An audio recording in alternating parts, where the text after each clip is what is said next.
जिस भाई ने अपने भाई का धन हड़पा है, आपके गांव मोहल्ले में कोई होए तो ध्यान से देखना, मैं उसकी पहचान बताऊंगा। जो किसी भाई का धन हड़प लेता है, भाई की संपत्ति हड़प लेता है, चाहे छोटे भाई की चाहे बड़े भाई की, जो भाई का धन हड़पता है उसका नाश हो जाता है, जीते जी सर्वनाश होता है। देख लेना आपके गांव मोहल्ले पड़ोस में कोई भाई का हड़पा हो, देख लेना उसका सर्वनाश जरूर होगा। क्योंकि भाई की बद्दुआएं, बच्चों की बद्दुआएं तुम्हें जीने देंगी? वो आदमी कीड़े पड़ के मरता है, कहीं पांव टूट गया, कहीं हाथ टूट गया, कहीं ये कहीं वो, इतनी परेशानियां, वो ठीक से मर भी नहीं पाता। इसलिए कहता हूं किसी का हक ना खाना। कौरवों ने खा लिया पांडवों का हक, सर्वनाश हो गया कौरवों का। किसी भाई का हक ना खाना भैया, चाहे 1 एकड़ हो, आधा एकड़ हो, 1 इंच हो, 1 फीट हो, भाई का हक ना खाना। ज्यादा चली जाए भाई की तरफ ठीक है, भैया तुम 4 फीट ज्यादा ले लो, पर तुम्हारा 1 फीट भी हमारी तरफ ना आए। भाई का खाया है जिस भाई ने, उसका नाश हुआ है, देख लेना। क्यों ये बात सही है कि गलत है? देख लेना आप। आपकी नजर में भी कोई खाने वाला ऐसा हो जिसने भाई का धन हड़प लिया हो, देख लेना उसकी दुर्गति बुढ़ापे में कैसी होती। उसकी आंखों के सामने उसका नाश ना हो जाए तो देख लेना। ये ईश्वर का न्याय है साहब।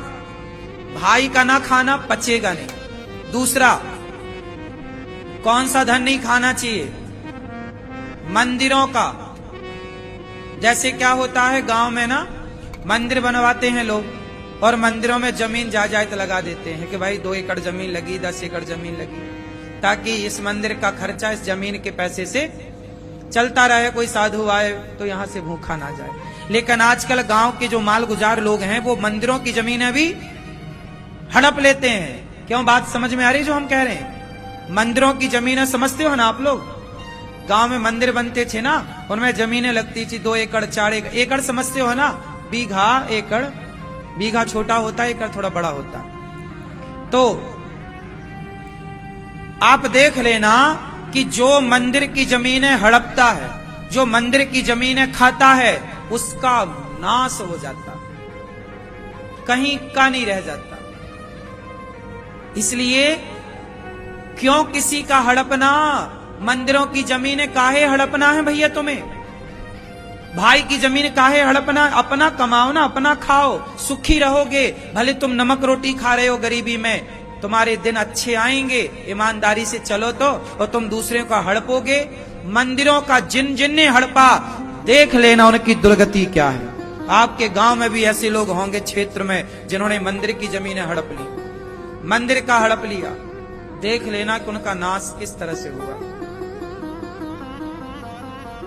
इसलिए मंदिरों की संपत्ति ना हड़पिएगा, भाई का धन ना हड़पिएगा, और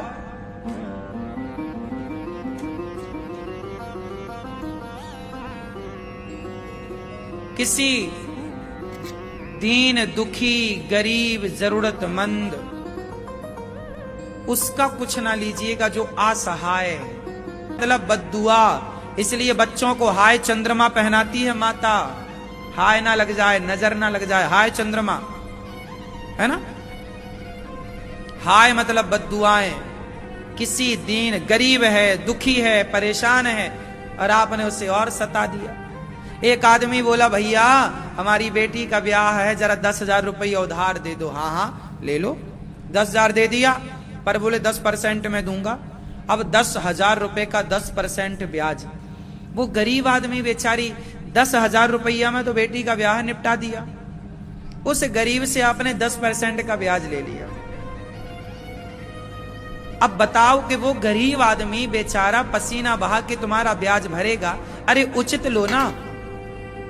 चल भैया तेरी बेटी का ब्याह है, 10,000 ले ले, 2-4 महीने बाद चुका देना, 10 का 10 ही चुकाना, हमें ब्याज नहीं। चल 100, 200, 500, 1000 की कोई बात नहीं, 1000 रुपया बढ़ा के दे देना भाई, हो गया। ये छोड़ी कि तुम, ऐसा कितनों के साथ हुआ कि 10,000 लिया था, 10,000 चुका दिया और 10 चुका दिया, और 10 चुका दिया, फिर भी 10 का 10 खड़ा है।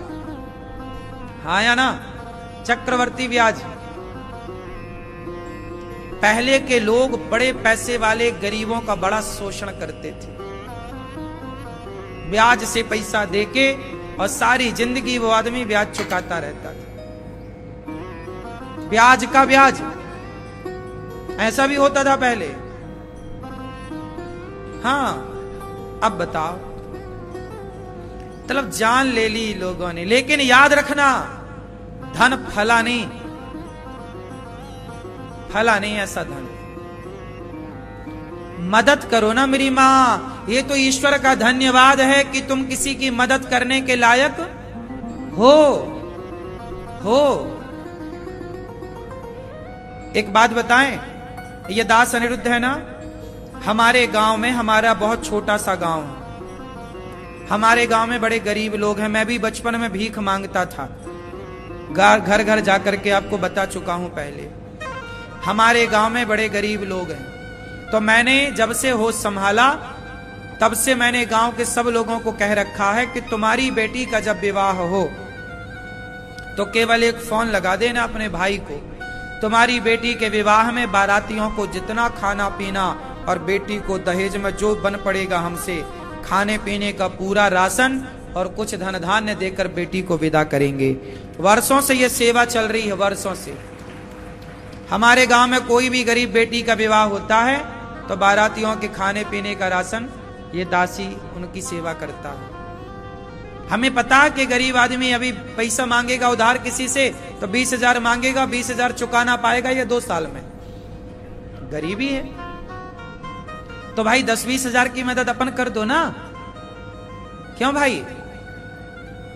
आपके 20,000 की मदद करने से किसी बाप की बेटी का ब्याह होता है तो बताओ ये पाप है कि पुण्य है? यही पुण्य हमारे संग चलता है, यही पुण्य हमारी रक्षा करने के लिए आड़े आता है, खड़ा होता है कि भाई इसने भला किया, इसके साथ बुरा नहीं होना चाहिए। तो हमसे तो जितना बनता करते हैं। हमने भी देखा है कि हमने गांव में कि गरीब लोग आते थे बड़े लोगों के पास, भैया पैसे उधार दे दो 5,000 की, जो तो पैसे देते थे पर कहीं 4% कहीं 3% के ब्याज से वो चुकाता रहता था बेचारा। तो इस चीज को बंद करो, ये ईश्वर की बड़ी कृपा है। मैं ईश्वर का धन्यवाद देता हूं कि विधाता आपने मुझे इस लायक बना दिया कि ये दास किसी की सेवा कर सके, किसी के लायक है। अब मैं लायक बना हूं इसका मतलब ये थोड़ी कि मैं तुम्हें ब्याज से पैसे दे दूं। नहीं भाई, मैं तुम्हें दूंगा, मदद करूंगा, पर मैं कुछ चाहिए नहीं, हमें कुछ नहीं चाहिए। ये तो ईश्वर की कृपा, हमें ईश्वर का धन्यवाद करना चाहिए। आपको धन्यवाद देना चाहिए विधाता को कि ईश्वर ने आपको देने के लायक बनाया। अब देखो ना, गौरी गोपाल आश्रम में इतने लोग भोजन करते हैं, सवेरे से लेकर शाम तक, रात्रि तक कोई भी आता गौरी गोपाल रसोई में पेट भर भोजन करता है। आपने भोजन किया होगा, प्रसाद अच्छा था कि नहीं? अच्छा था। देखो सबको भोजन मिला, कोई पैसा लगा? बोलो बोलो, नहीं लगा। अब बताओ किस आश्रम में आप सबको पेट भर भोजन मिल रहा है, जरा बताओ। कहीं मिल रहा हो तो, लेकिन गौरी गोपाल में मिल रहा, क्यों? क्योंकि मुझे लगता कि विधाता ने इस लायक बनाया है तो हमें मानव जाति की सेवा करनी चाहिए। कर रहे हैं जितनी बन रही है, जब तक बन रही है कर रहे हैं, जब तक ईश्वर कराएंगे करेंगे। सेवा है ये। कोई भी गौरी गोपाल आता सबको पेट भर भोजन मिलता है। आज एकादशी है, सबको एकादशी वाला बट रहा है फलाहार, ताकि एकादशी के दिन भी आप भूखे ना जाएं गौरी गोपाल से। तो एकादशी वाला आप भी, इसलिए कहता हूं आप भी थोड़ा अन्नदान दिया करो। आज एकादशी है, आप भी पुण्य करिएगा कि आपकी भी सेवा गौरी गोपाल तक पहुंचे, आपके द्वारा भी अन्नदान हो, आपके द्वारा भी भक्तों को भोजन कराया जाए। ये बड़ा पुण्य है साहब, आप मानो ना मानो, अन्नदान सबसे बड़ा दान है। गौरी गोपाल आश्रम में अन्न क्षेत्र चलता, साधु आते, संत आते, गरीब आता, दीन आता, दुखी आता, लंगड़ा बहरा अंधा काना सब लोग आते। गौरी गोपाल जी की रसोई में, अन्न क्षेत्र में प्रसाद लेकर जाते। आज एकादशी है तो व्रत वाला सबको बटा, सब संतों ने प्रसादी ली। आप सबके सहयोग से ये सेवाएं चल रही हैं। देखो आप दान करते हो ना, आपके दान से ये सारी सेवाएं चलती हैं। आप देते हैं तो सेवाएं होती हैं।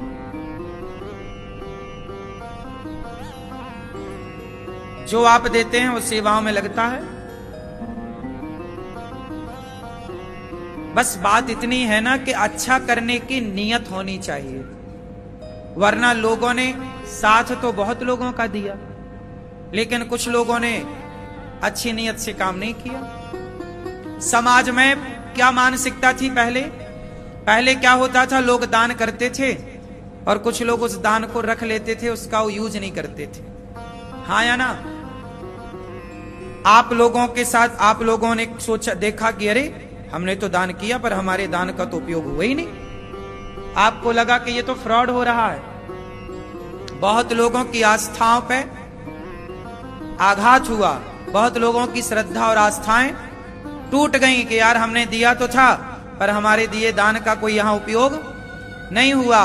लेकिन गौरी गोपाल आश्रम एक ऐसा आश्रम है कि यहां जो आप देते हैं उसे आकर अपनी आंखों से देखिए और अपने हाथों से बांटिए।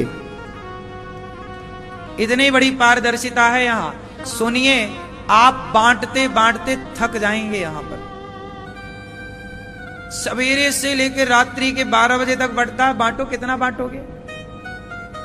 जो जितना मांगता, बताओ गौरी गोपाल अन्य क्षेत्र में साधु आते हैं, जो जितना मांगता सबको उतना मिलता कि नहीं? रसोई में जो जितनी रोटी जितना चावल दाल खाए उतना मिलता सबको पेट भर। आप बांटते बांटते थक जाएंगे। सोचिए, आप जो दान करते हैं उसका एक एक पाई पाई का हिसाब है।